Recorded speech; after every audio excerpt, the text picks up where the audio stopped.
Guys, this is the Buck 250 or the lin-hai 200. They are 200 fuel injection. They are two-wheel drive. Perfect for a farmer or rancher that don't have to have a four-wheel drive. So it's got a metal dump bed. Very nice little unit.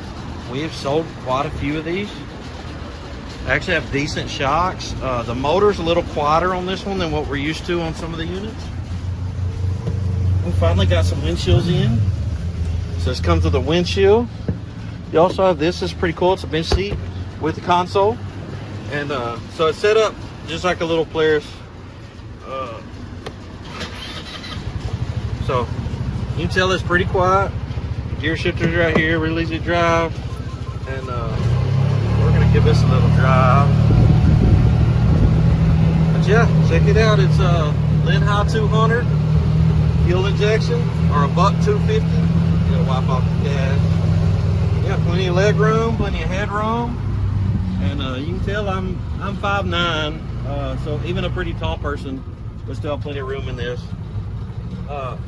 It's really not a bad little unit. It'll go right around